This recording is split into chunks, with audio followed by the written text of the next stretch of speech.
Muito boa noite, queridos, na graça e na paz de Cristo Jesus, e que o favor do Senhor alcance a todos aqueles que em todos os lugares invocam o bendito e precioso nome do Senhor. São 8h08, hoje dia 8 de julho de 2024, estamos ao vivo através do Facebook aqui da Rádio Paz no Vale, diretamente ao vivo, para que você possa então interagir conosco no módulo de texto. Também você, se for necessário mesmo, pode ligar para a gente. É muito bom tê-lo por aqui para mais uma programação de Teologia em Foco.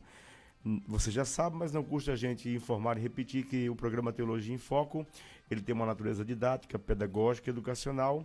A nossa meta, ela segue aqueles trilhos da orientação paulina, educando os santos na fé. E aqui é tudo 0800, tá? É sobre graça e é de graça também. Então você só não cresce, só não aprende se não quiser. Muito boa noite para o Kennedy, que comanda a sonoplastia, faz chegar até você o melhor da música cristã de qualidade. Você vai ter uma amostra gratuita daqui a pouquinho ao som de Point of Grace, Jesus Will Still There, quarteto feminino estadunidense, maravilhoso de ouvir. E também tem um convidado de honra para falar sobre aquela que é a espinha dorsal do Evangelho, a doutrina basilar das Escrituras do Novo Testamento, que é a doutrina bíblica da graça. E para isso, convidei aqui professor Simon, né? Digo professor porque ele realmente dá teologia para a gente aqui, trabalha com o ETCAM formando vidas, ele que fez e cursou seu bacharelado conosco, 4 anos estudando, o mais novo aluno a formar-se na turma de bacharelado. A gente se sente muito alegre, feliz, e também alimentamos, como já falei para ele, nutrimos grandes expectativas acerca da vida dele, né? E ele não está só, né? Ele está muito bem acompanhado, ele vai apresentar aí sua namorada, quase noiva já. Seja bem-vindo, paz do Senhor, Simon. Paz do Senhor, pastor Lucier, nossos queridos ouvintes, né? Hoje a gente está aqui com esse coração para falar da graça de Deus, né? E como ele falou, eu não estou sozinho, estou aqui com a minha namorada, Tabata. Ela, né, é minha fiel companheira. Tabata Melo, né? Isso. Olha aí. Que coisa boa. Nós vamos começar o programa com uma palavra de oração. Em seguida, nós já vamos ouvir o primeiro louvor dessa noite na voz do quarteto feminino estadunidense Point of Grace. E em seguida a gente já volta para nosso bate-papo sobre a doutrina bíblica da graça de Deus, tá bom? Vamos orar. Pai, nós te louvamos, invocamos o teu bendito nome, graças te damos pelo transcorrer desse dia e dizemos como o salmista, foi o Senhor quem fez esse dia. Regozijemo-nos e nos alegremos nele. Obrigado pelos teus livramentos, pela dádiva, pela saúde que habita os nossos corpos, pela esperança que possui as nossas almas e pelas muitas e copiosas e fiéis promessas que foram feitas às nossas vidas por intermédio do teu Espírito, pela boca de profetas, como também através do Espírito da graça de Deus. E isso nos mantém vivos. Venha nos fortalecer, venha aprofundar o nosso coração no conhecimento do teu Evangelho, a fim de que as nossas naturezas sejam alteradas radicalmente, para que possa se cumprir o que a tua boa palavra diz. Se alguém está em Cristo, nova criatura é, as coisas velhas se passaram, e eis que tudo se fez novo. Convictos da ação da graça nesta noite, nós te bendizemos, te louvamos e te exaltamos, em nome de Cristo Jesus, o Senhor, a quem amamos e aguardamos, dizendo Maranata. Obrigado por tudo, em nome de Jesus, amém e amém. 8h11, nós vamos para um breve intervalo musical e você aproveita esse intervalo para mandar sua pergunta, seu questionamento, sua dúvida ou também mandar sua mensagem de texto. Você tem sido edificado pelo programa Teologia em Foco? Então nós pedimos carinhosamente que você compartilhe o link para que mais pessoas sejam abençoadas. Simon, nós vamos falar hoje sobre a doutrina da graça de Deus e eu quero fazer pelo menos 4 ou 5 perguntas aqui para você e quero lhe ouvir com muita alegria, com toda a liberdade, tá bom? Amém. Sinta-se como se estivesse na Rádio Paz no Vale e no programa Teologia em Foco, tá bom? Primeiramente, o que é a graça enquanto doutrina? O que é a graça, afinal de contas, o que é a graça à luz da Bíblia, à luz da teologia bíblica, à luz da teologia das Escrituras? Quando a gente fala de graça, tem uma frase pronta que vem na nossa mente, né? Que é o favor imerecido de Deus, né? Então, tem 2 coisas que a gente precisa entender nisso. Primeiro é que no Evangelho tem uma má notícia, né? O evangelho significa boa notícia, mas antes da boa notícia vem a má notícia.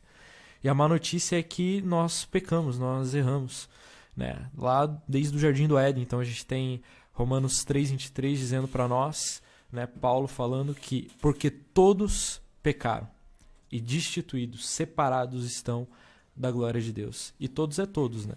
Então, primeiro há uma necessidade do que? De salvação. Salvação do pecado, da morte, do juízo de Deus. E a graça é justamente isso. É esse favor de Deus que nós não merecemos porque pecamos, né? Nós escolhemos o pecado, mas Deus, mesmo olhando para nós e vendo, antes mesmo da gente pecar, Ele sabia que a gente ia pecar, mas Ele decidiu, e a Bíblia fala que antes da fundação do mundo, né, o Cordeiro já foi imaculado, né, esse Cordeiro sendo Cristo.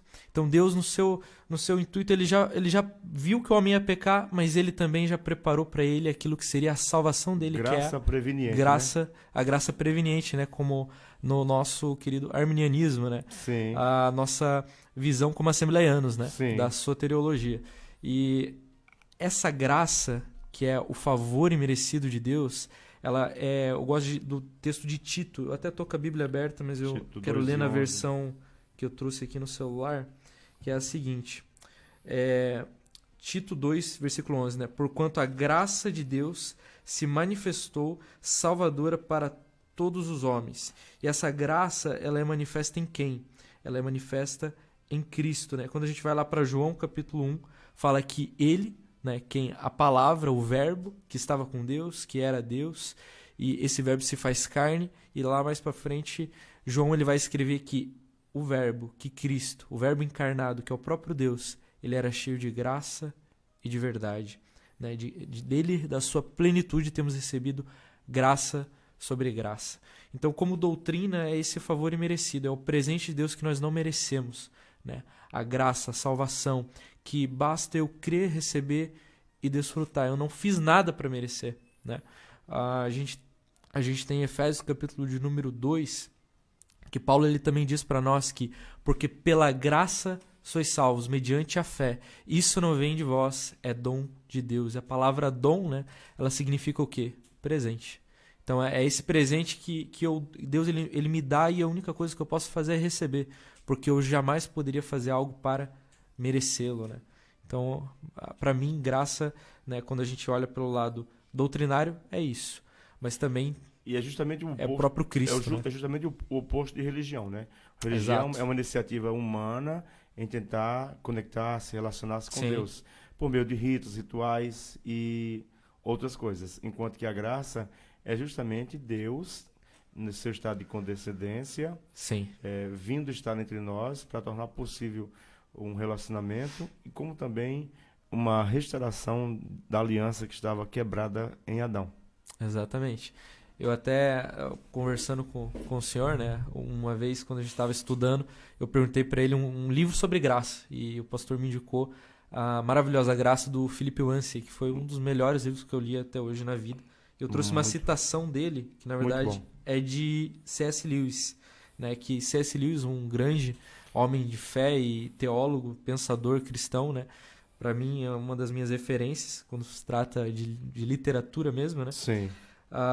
Ele um dia estava sentado com vários teólogos e conversando com eles sobre qual que é a singularidade do cristianismo, né? Quando eu olho para todas as religiões do mundo, o que o cristianismo tem de diferente? Ele falou o seguinte: a noção do amor de Deus vindo a nós, livre de retribuição, sem cordas amarradas, parece ir contra cada instinto da humanidade.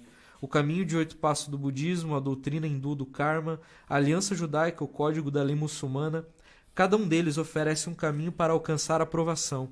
Apenas o cristianismo se atreve a dizer que o amor de Deus é incondicional. Então é esse amor que não depende de condições, né? Eu não posso dizer que eu fiz algo para Deus me amar. Pelo contrário, todos nós, independente de quem seja, fizemos tudo que era possível para que Ele não nos amasse. Mas como o próprio C.S. Lewis diz também, Ele não nos amou porque somos amáveis, mas porque Ele é o amor. E quando a gente olha para isso, não tem outra palavra para dizer. Isso é graça. O José Mabessa, que é um pastor reformado. Uhum. Ele costuma dizer que em Adão, nós, por conta do livre-arbítrio, nós nascemos mortos, né? Sim. Mas em Cristo, vamos morrer vivos por causa da graça de Deus. Ele está parafraseando Efésios capítulo 2, que você acabou de bem citar aí, e justamente aponta nessa direção, né? A ideia é uma livre iniciativa de Deus, não porque haja nada em nós que o movesse a isso, a não ser as nossas misérias e ruína pessoal, né? A nossa Exatamente. condenação pessoal com a qual já nascemos como herdeiro dela, né? Sim, exatamente. Muito bem. Vale lembrar também que essa explicação que ele deu aqui é maravilhosa. Ela é simplificada, está simplificando para a gente, né? No tempo que a gente tem, né? Sim, mas aí envolve uma linguagem também técnica, jurídica, né? Sim. Processual, né? Tudo isso que Paulo vai empregar a partir de elementos do direito romano para justificar, para explicar o processo de justificação pela graça, né? De ser declarado justo. Declarado justo, né? Inocentado perante um tribunal do qual você tem condenações seríssimas que podem lhe executar, né? Exato. Muito bem. Agora, a graça de Deus, ela se há manifestado, o Tito disse, você já citou muito bem. A pergunta é, qual o alcance da graça, a sua abrangência? Ela alcança todos? Ela foi dada e manifestada a fim de alcançar todos que nasceram naquele ambiente que ouviram dela, a partir do apóstolo da graça Paulo? Ela também diz respeito às gerações e séculos anteriores e posteriores?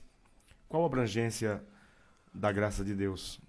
Assim, quando eu olho para a graça, né, até tem um teólogo que eu gosto muito na sua teologia sistemática, o Norman Geisler, né, porque quando a gente fala da graça, no sentido de a graça que nos salva, não apenas na perspectiva da Nova Aliança, porque a Nova Aliança ela começa a partir de Cristo no Novo Testamento, né, mas muita gente acha que o Antigo Testamento, e é um entendimento um pouco errôneo, de que no Antigo Testamento, a Antiga Aliança, o povo era salvo pelos seus méritos.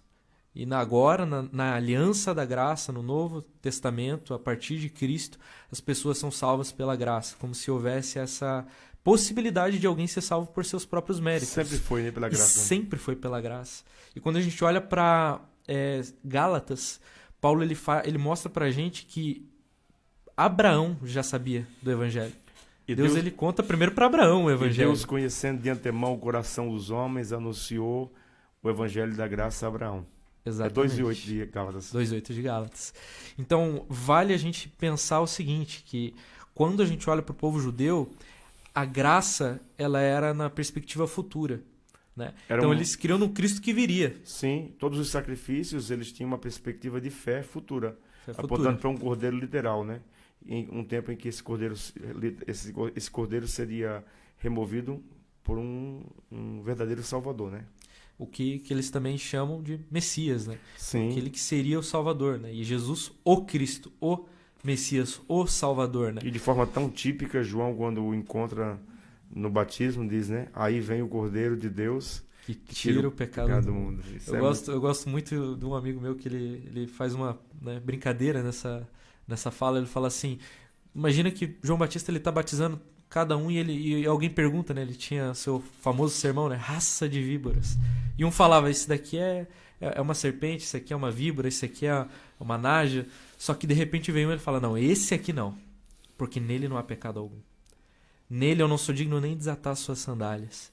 Ele é perfeito. E o cordeiro ele tinha que ser perfeito. Né? Sim, a lei prescrevia o cordeiro sem mácula, né? Inclusive essa é a linguagem que Paulo vai descrever, que nós não fomos resgatados com coisas corruptíveis como prata e ouro, sim, mas com o precioso sangue de um cordeiro sem mancha e sem mácula, né? Sim. E o que eu acho mais interessante nisso é que muda completamente a nossa perspectiva de Deus, né? E a minha experiência pessoal com a graça foi justamente isso, porque eu cresci em berço cristão, e aqui já vai uma palavra para quem cresceu na igreja também, né? Eu cresci na igreja, então graça para mim era uma coisa muito comum. Eu não pensava, não meditava sobre a graça, porque eu já estava familiarizado com a graça de Deus. E eu vejo que às vezes a nossa relação com a graça é assim. Muitas das vezes é como no Filipenses, no seu livro, ele fala assim que tinha uma moça que estava no metrô lendo um livro e um homem estava em cima, né, assim, segurando naquele ferro assim para não cair, ela sentada. Ele vê o livro e pergunta, Que livro é esse? Ela fala, é um livro sobre a vida, é um livro sobre religião, sobre Deus. E ele fala, o que fala nos capítulos? Ela fala fé, fala sobre Deus, fala sobre graça, e de repente ele para e fala, mas o que é graça? E ela diz, eu não sei, eu ainda não cheguei nesse capítulo.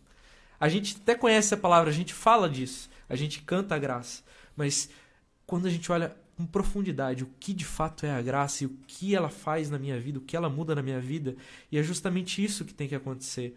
Porque o povo judeu ele tinha o Antigo Testamento. Eles conheciam Deus do Antigo Testamento. E vale lembrar que não há um Deus no Antigo e um Deus no Novo, deuses diferentes. Era um conhecimento um único Deus, né? Um conhecimento mediado por ritos, né? Por ritos. Rituais. E não era um relacionamento pessoal como propõe a graça, né? E muitas das vezes baseado no medo também, né? Sim. Então é aquela coisa do... Eu conheço a sombra, só que pela sombra a gente não tem como se relacionar com uma sombra. A gente vê a forma, sabe que tem alguém ali, mas a gente não consegue identificar quem é. E Cristo ele vem justamente para desmistificar tudo isso a respeito de Deus. E a questão do conhecer, ela é determinante para a qualidade da fé, né? Então, por isso que as pessoas às vezes têm dificuldade de encarar grandes desafios, porque elas supostamente são familiarizadas com a graça, mas não sabem o que é graça. E a fé, ela brota da compreensão. Quando você Sim. compreende, isso gera fé. Essa fé gera mudanças em você, né? Sim. Radicalmente, como você falou. Como é necessário conhecer isso, né? É maravilhoso. E aí, geralmente, infelizmente, muito nós necessário. pentecostais, quando ouvimos a expressão doutrina da graça, nós já associamos isso ao mundo reformado, né? Como se fosse uma doutrina, uma teologia dos reformados. É uma teologia da Bíblia, da Escritura. Sim. Aliás, Paulo diz que a graça, a própria graça, é outro nome para o Evangelho, né? É o Evangelho da graça, né? Sim. São quase que sinônimos para Paulo, né? Sim, sim. Todas as epístolas, as suas 13 epístolas escritas, são perpassadas por essa doutrina central. Ele é o apóstolo da graça, né? Não Sim. tem como negar isso, tá claro. Então, o seu alcance, ou abrangência, você entende? Todos, né? É universal. É o Antigo Testamento, judeu, Paulo fala, né? O muro de inimizade que dividia judeus e gentios foi quebrado em Cristo, na cruz. Então é essa graça que se manifesta salvadora a todos os homens, de todas as nações, tribo, língua. Inclusive a gente é chamado, né? Aqui já indo um pouco A pro lado cédula que era contrária a nós da foi nossa riscada. pregação. Tem que pregar a toda criatura. E se é toda criatura é porque há salvação para toda criatura. Agora a condição, é claro, é crer. A gente não pode ir pro extremo do universalismo de dizer, porque a graça ela pode salvar todo mundo, então quer dizer que ela vai salvar todo mundo sem exceção, independente se a pessoa quer ou não. Aí já vai para um outro extremo. Na graça cabe todos, mas não cabe tudo. Então o comportamento Exato. do indivíduo é tocado, Perfeito. trabalhado, para que ele tenha uma nova natureza que reflita justamente o encontro dele com a graça. Se não aconteceu, a graça vai ser só uma loira que ele conheceu na rua, não a salvação de Deus. É verdade. Muito bem. Uma terceira questão que nós podemos levantar aqui é qual o critério para recebê-la, né? Efésios 2, Sim. entre outros textos, vão pontuar. Existe todo um trocadilho ali, na questão semântica, mas você consegue explicar com muita facilidade, eu gosto disso. Eu gosto muito de fazer citações e explicar a partir delas, né? Então, até vale a indicação, né, desse livro do Philip Yancey. Ele diz assim, a primeira condição que eu preciso para receber a graça é reconhecer a falta dela. Então, a gente vê que Jesus, ele estava muito habituado a estar com pessoas que, para os religiosos que conheciam só o Antigo Testamento, entre aspas, a face de Deus só do Antigo Testamento, mas quando Deus aparece sendo gracioso na frente deles, eles falam, não, esse não é Deus que eu conheço. Né? Esses religiosos olham para ele e falam assim, esse é amigo de pecadores. Isso era um insulto. Eles estavam querendo insultar Cristo, né? Porque ele come com publicanos e prostitutas. E qual que é a grande questão aí? É que o religioso, e por isso que eu falo sobre aqueles que crescem na igreja como eu, porque muitas vezes por a gente crescer na igreja e não ter fumado, não ter bebido, não ter ido pro mundo e feito, virado o diabo. Se vê bem melhor do que as outras pessoas. A gente se vê bem melhor do que outras pessoas. E aí entra uma característica que é o arrependimento. Só que arrependimento para nós é muito fácil dizer para aquele que está no mundo. Você tem que se arrepender. Só que essa mesma mensagem de arrependimento para quem está fora é para quem está dentro, quem cresceu dentro e quem continua dentro da igreja. Nós precisamos nos arrepender todos os dias. E antes de conhecer Cristo, mesmo você crescendo na igreja, a gente precisa se arrepender, porque é o que, se não me engano, Timothy Keller vai falar no seu livro Deus Pródigo. Ele diz assim: o arrependimento não é apenas daquilo que eu fiz de errado, mas daquilo que eu fiz certo, mas com a motivação errada. Então, até as minhas boas obras podem ser corrompidas pelo pecado, são corrompidas pelo pecado enquanto eu não sou encontrado por Cristo. Né? Não há amor genuíno dentro de nós. Paulo fala que eu posso dar o meu corpo para ser queimado, posso vender tudo que eu tenho e dar aos pobres, mas eu posso não ter amor dentro de mim. E essa atitude ser corrompida pelo pecado. Sim, motivação totalmente errada. Desejo de ser visto como um bom filântropo, Exato. generoso, Exato. quando na verdade o que se esconde é um desejo secreto de aplausos, né? Exatamente. E a graça, Essa é a graça da perspectiva do Novo Testamento, ela é escandalosa, né? Escandalosa. É porque ela se propõe a salvar Paulo fala o isso. pior né? dos pecadores, né? Enquanto que a lei condena o melhor dos homens, a graça salva o pior dos pecadores. E ele mesmo diz, né? Eu, o pior. Sim.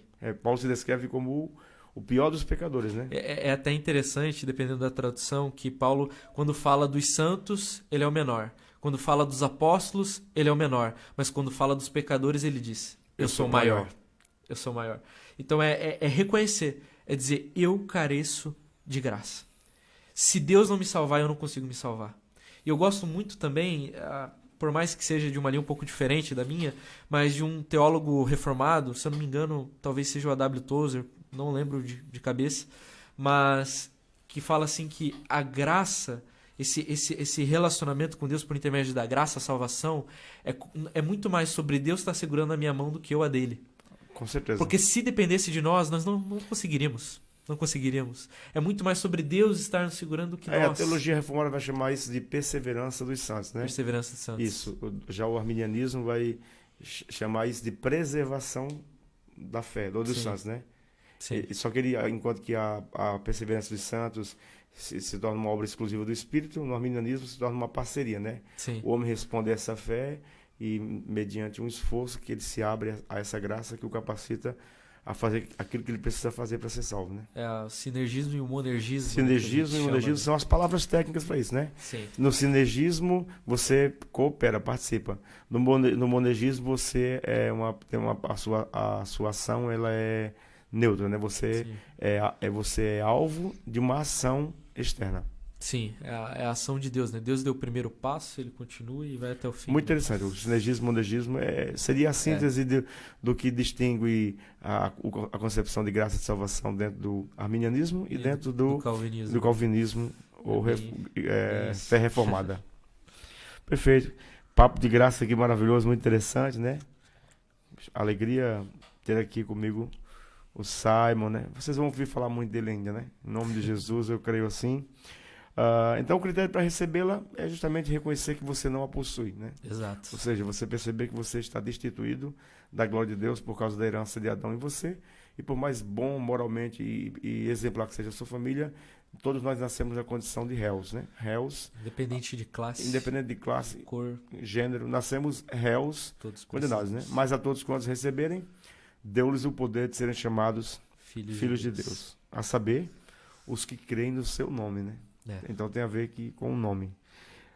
Qual a diferença de graça e libertinagem? Por quê? Quando a gente fala de graça no pentecostalismo, os religiosos de plantão já pensam: não, mas isso aí é uma desculpa para pecar. Não é, né? Eu me lembro que uma vez eu estava lecionando em uma turma, numa grande sede aqui do estado, e falei sobre a graça de Deus e expliquei que ela não depende de esforço algum. Do contrário, o esforço atrapalha a graça, né? Sim. Quando terminou, aí um indivíduo falou assim, um pastor falou assim: mas a gente tem que se esforçar. Eu me levantei e falei: não, pastor, o senhor não entendeu nada.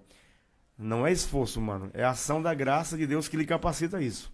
Até o esforço que o senhor tem é a graça que conduz você, né? Paulo inclusive fala, né, em uma das suas cartas, ele diz assim: trabalhei mais do que todos, contudo não eu, mas a graça de Deus que opera em mim. Então, olha que coisa. A própria graça. Trabalhei mais que todos, mas não eu. Gente, isso é profundo demais. Né? Isso é espetacular, né? Maravilhoso. Isso eu escutei do outro lado aí um monte de vidraças estilhaçando, né? Algumas cabeças foram implodidas nessa hora. Então, qual a diferença entre graça e libertinagem? Graça jamais foi sinônimo de libertinagem. Não, não. O ponto é justamente esse, né? A graça por si só ela já é escandalosa, né? Ela já é escandalosa porque ela mostra que eu não poderia fazer nada, né, para ser salvo, e ela é suficiente para me salvar. Ela fere. Ela fere meu orgulho. O orgulho do pecador incapaz de salvar-se. Incapaz de salvar-se. É preciso ter humildade, né, para que você possa receber a graça, você reconhecer essa falta. Agora, a gente tem que entender, e é um ponto muito importante, porque a gente tem tido uma onda muito grande dessa heresia que não é nova, né?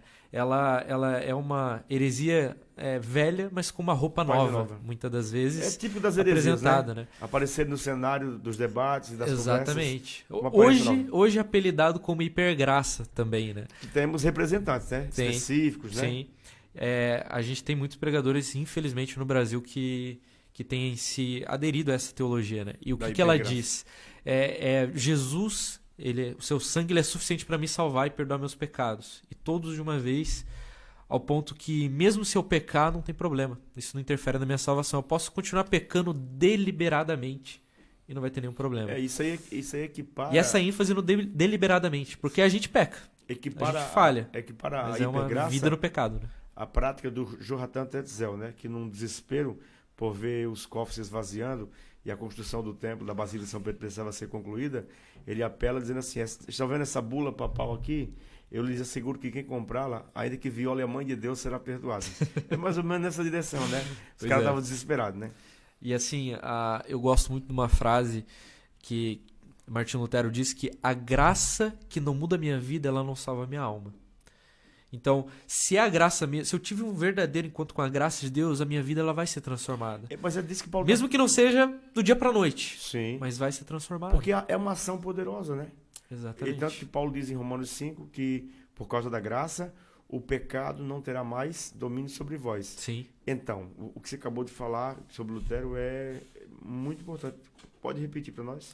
A graça que ela não muda a minha vida, ela também não salva a minha alma. Então, é importante a gente enfatizar esse ponto, porque a gente fala muito da graça que perdoa, mas pouco, às vezes, da graça que transforma. Né? Então a graça ela não tem apenas o poder de limpar, perdoar meus pecados, mas ela tem o poder de me transformar, de me libertar de vícios, de me libertar de pecados, de me trazer uma nova vida, a própria nova natureza que Paulo fala, né? Revestivos da sua nova natureza, que é a partir da onde? A partir da graça. E essa nova natureza, essa liberdade na graça não é uma liberdade para pecar, né? Eu gosto muito de usar essa frase, porque Paulo fala, né? Para a liberdade que Cristo vos libertou. Agora, não é uma liberdade, pronto, agora eu posso pecar e não tem nenhum problema, fazer o que eu quiser, né? Como é que diz aquela frase que você vê às vezes no Facebook, né? Faça o que te faz feliz. Né? Assinado o diabo, porque Sim. A verdade é essa, o nosso coração ele tem desejos pecaminosos. Se a gente fosse fazer a vontade nossa mesmo, a gente ia pecar e tava nem aí para Deus. Mas essa natureza precisa ser crucificada. E sem a graça de Deus, isso seria impossível. Então a graça chama, a graça salva, a graça santifica, a graça conserva. A graça conserva. Portanto, agora nenhuma condenação há. Para aqueles que estão. E termina Cristo dizendo, Jesus. Portanto, agora nenhuma separação Exatamente. haverá. Né? Nem morte, nem vida, nem anjos, durante todo o processo, a graça vai se prontificando a lhe sustentar para que você permaneça fiel até o fim e finalmente receba esse a texto coroa da vida. De Paulo é muito importante, né? Porque a gente às vezes dá tanta ênfase no eu, né?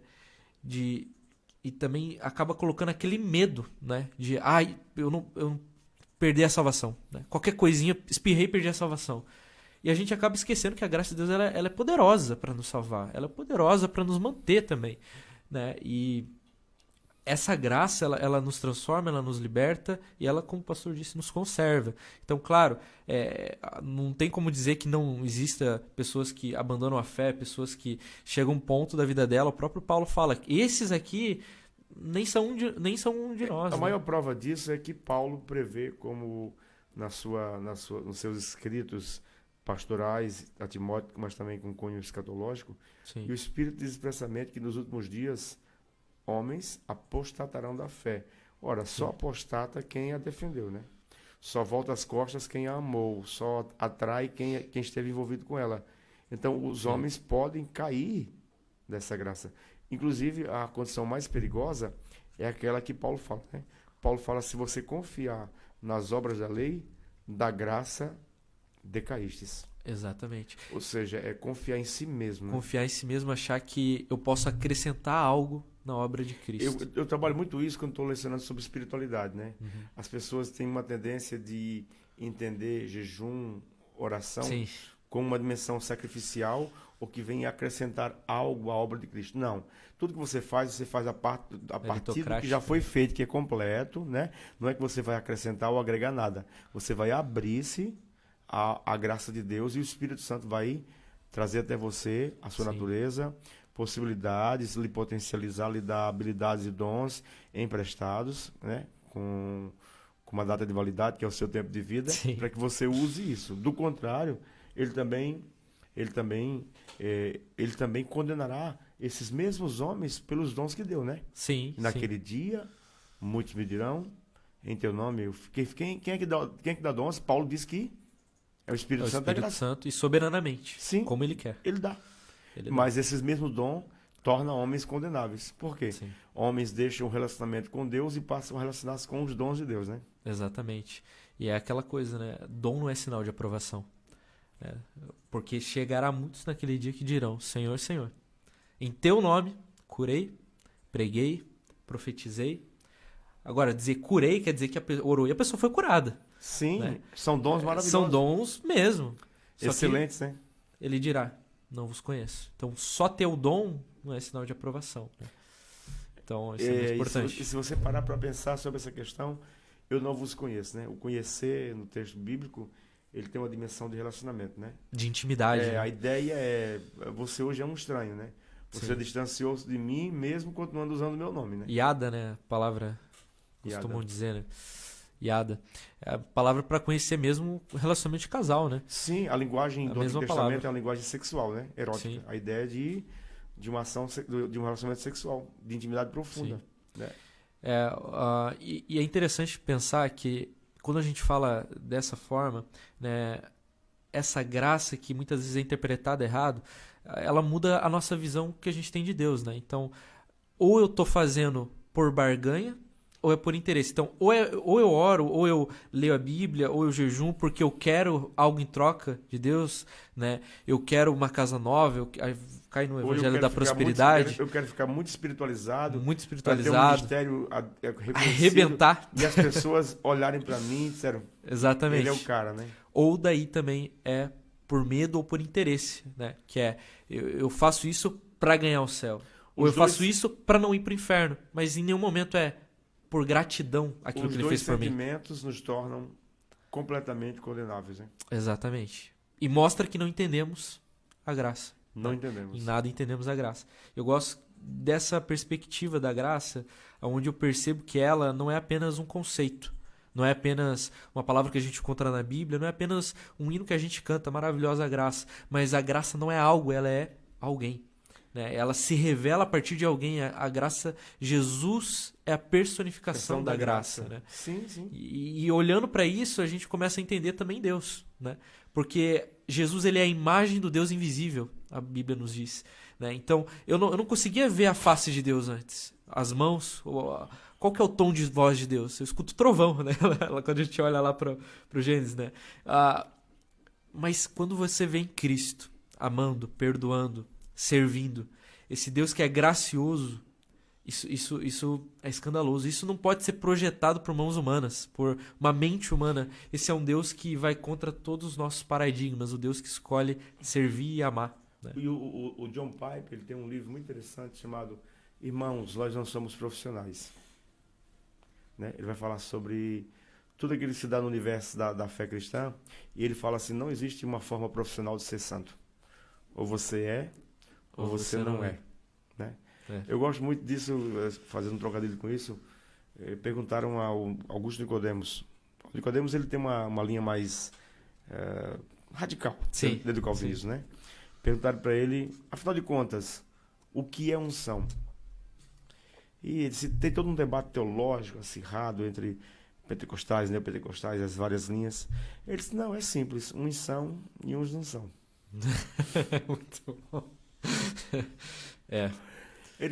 É claro que ele estava se referindo à concepção dele de Sim. eleição e graça para aqueles que vão se tornar porta-voz, ministro, habitação do Espírito a partir do conceito de eleição. Ele está falando a partir disso, né? Sim. Mas nós entendemos que muito mais importante do que trabalhar para Deus é se relacionar com Deus. Sim. Então é muito possível que você não trabalhe tanto para Deus, mas seja íntimo de Deus. E há quem muito trabalhe para Deus sem conhecer, apenas o tenha como um patrão que você não estabelece nenhum tipo de relacionamento, né? Não entende a verdadeira paternidade de Deus, né? Isso, a paternidade, ela é uma obra profunda da graça, né? Exatamente. Ela tem a ver com a nossa orfandade de glória em Adão, tem a ver com as nossas orfandades adquiridas e construídas, né? Tem aquelas que a gente adquiriu e aquelas que a gente construiu também, né? E tudo isso, né? Isso é trabalhado pela graça, nos dando essa ideia a partir da oração, né? Chamar Deus de Abba Pai, né? Abba Pai. Mostra uma intimidade que era muito estranha para a época, né? Para os judeus, né? A gente pensa isso, não só para os judeus também, né? Mas para todas as religiões daquela época. As culturas humanas, religiosas, né? Era algo completamente inovador, porque como assim Deus é meu Abba? Não é só pai, mas é meu Abba. É esse Deus que eu falo com ele na intimidade de uma criança fala com o pai, né? Então é essa profundidade que mostra uma proximidade que os outros deuses daquela época não tinham, né? Os falsos deuses. Então mostra também, porque a gente pensa no Evangelho e é loucura.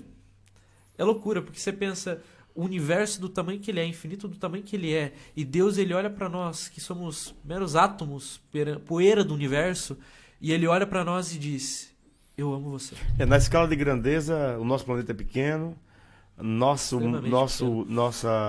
país, nosso mundo é pequeno, nosso estado é pequeno, nosso bairro é pequeno, nossa casa é pequena, a gente é pequeno, né? A gente é pequeno. Mas Deus deseja se relacionar individualmente com cada um de nós. Ele tem nos dado o penhor do seu Espírito, né? A marca de que somos propriedade exclusiva sua, adquiridas pela graça, né? Eu não vou citar o nome do teólogo, porque eu não aconselho a seguir, mas eu li um dia um texto dele que eu achei extraordinário, que ele falou o seguinte: Deus é infinito e ele é grande ao ponto que o universo não pode contê-lo. Porém, Deus se fez caber numa manjedoura. E porque se fez caber numa manjedoura, ele também pode caber no meu e no seu coração. De uma forma poética, mas ao mesmo tempo reflete o Evangelho. Mas é poética, mas é teológica, né? É teológica. Sim, afinal de contas, Jesus disse que quem guarda os meus mandamentos, eu e meu Pai viremos e faremos nele morada. Isso é tabernacular. É o mesmo que ele fez, como Deus tabernaculou-se em forma humana, e ele se tabernacula, encarnação, né? Na encarnação, e agora na salvação, no fato de que Cristo habita em nós. Isso é teológico também, né? Exatamente. Gente, o tempo passou e a gente nem percebeu. 8 horas e 51 minutos, nós temos 4 minutos. Vamos ouvir Amazing Grace na voz da Lina Reeves para comemorar essa graça, né? Que foi uma conquista, uma redescoberta fundamental no contexto da Reforma Protestante, responsável por desencadear um abalo no mundo, né? Na verdade, o mundo foi abalado no século XVI por uma descoberta exegética de um monge atormentado, né? Sim. Pela graça, o justo é justificado pela fé, e isso não vem dele, vem da graça, né? Da graça. Muito bem, 8 horas e 55 minutos, o nosso tempo se foi, né? Nosso tempo se foi. Nós queremos agradecer uma vez mais a presença aqui do Simon e da Tabata Melo, né? Sua noiva, já estou declarando aí. Em breve amém, vai ser mesmo. Amém, em nome de Jesus, que a graça lhe ajude a fazer isso. Amém. Já é uma graça dela, né? Sim, aquele que acha uma esposa, achou uma coisa boa e alcançou a benevolência do Senhor. Vou pedir para você estar orando então, e se desejar que ela ore também, ela quiser orar, desejar orar pelas pessoas que estão conosco, ela pode ter total liberdade. Amém. Ela é um pouco tímida, mas ela vai orar junto comigo. Tá bom. Mas eu orando aqui, ela ora aqui. Se quiser segurar na mão dela aí, pode segurar.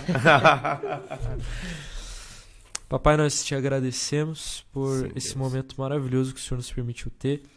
Pai, por essa conversa, por esse diálogo, pela tua graça, Senhor. Pai, eu peço por cada ouvinte nesse momento quem está nos assistindo talvez no Facebook, que possa ser tocado por essa graça, que possa conhecer essa graça que não é apenas algo, um conceito, mas é o próprio Cristo. Que nós possamos nos aprofundar, Pai, e ter a nossa vida radicalmente transformada, Pai. Eu não sei o que cada um está passando, eu não sei quais são as dificuldades da vida, eu não sei quais são os vícios, os pecados, o passado, as adversidades, mas, Pai, eu sei que a Tua graça, ela é poderosa, a Tua graça, ela é suficiente e ela é transformadora. Por isso, Pai, eu peço que o Senhor derrame dessa graça sobre cada um de nós.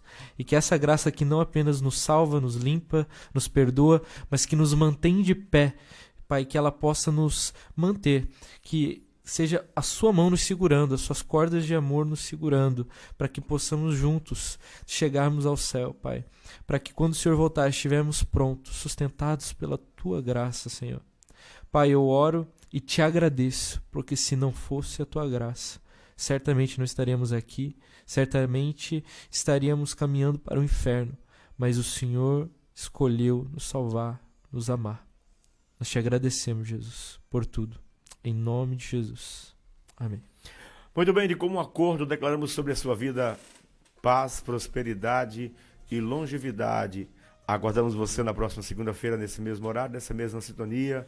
Que Deus em Cristo os abençoe e que a graça lhe alcance. Grande abraço, Deus abençoe.